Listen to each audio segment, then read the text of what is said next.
Chinese petitioners report detentions, disappearances as 2 sessions convene in Beijing.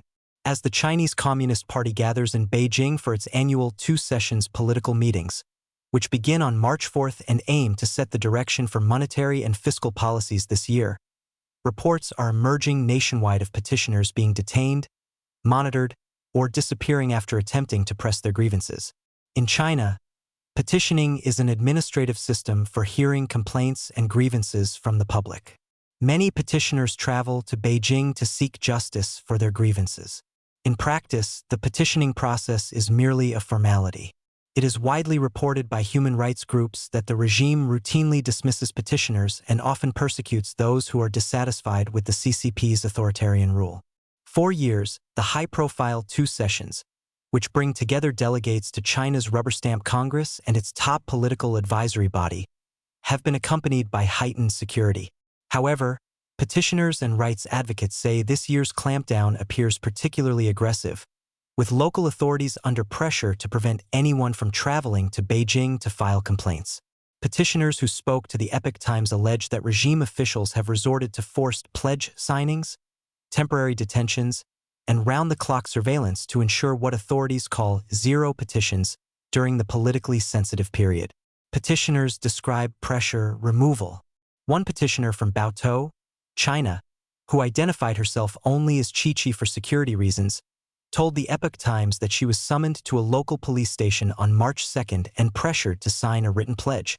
She said the document required her to promise not to travel to politically sensitive sites in Beijing, including Tiananmen Square, the Zhongnanhai Leadership Compound, foreign embassies, and venues hosting major meetings and events. Get detained as soon as they buy a train ticket, she said.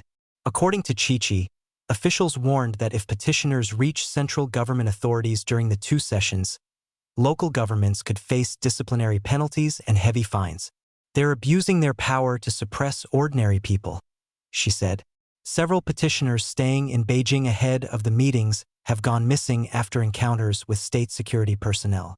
On March 2nd, Sun Erong and her son from Shandong province were allegedly threatened at their Beijing residence by personnel tasked with maintaining stability, a broad term used in China for domestic security operations.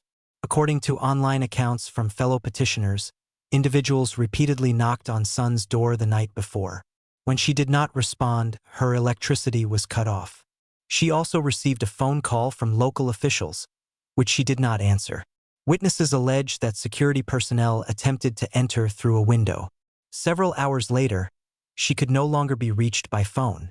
In a separate incident the same day, another Shandong couple, Li Yanxiang and her husband, Li Hongkai, posted online appeals for help, alleging they were being unlawfully restricted by local officials while outside their residence. Tong Xiaoxing, a petitioner from Fuzhou, China, was surrounded by dozens of security personnel from his home district while staying in Beijing on March 1st, according to fellow petitioners. By mid-morning, he had allegedly been escorted out of the capital city and sent back to his hometown. His phone later went unanswered.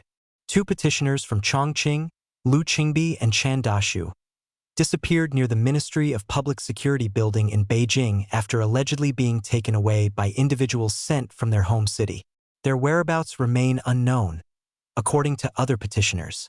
Another petitioner from Chongqing, Liu Guangfen, has also lost contact with family. Preemptive warnings, disappearances. Even those who have not traveled to Beijing describe being subjected to controls. Sun Jinxiu, a petitioner from Gansu province, told the Epoch Times that she was stopped by armed police on February 28th while visiting a friend for the Lunar New Year holiday. She was taken to a local police station and held briefly. She said that later, local officials transported her to a rural police station, where she remained confined in a vehicle until late at night. I have a 90-year-old sick mother at home who needs care, Sun said, describing the measures as excessive and unlawful. She also said that local authorities installed surveillance cameras directly facing her home starting on February 25th, monitoring her residence around the clock. They won't even allow us to live our lives normally, she said. Some petitioners from Shanghai told the Epoch Times that they left their homes before the political meetings began, hoping to avoid detention. Liu Dongbao said he and his wife traveled to her hometown in Shaanxi province weeks earlier.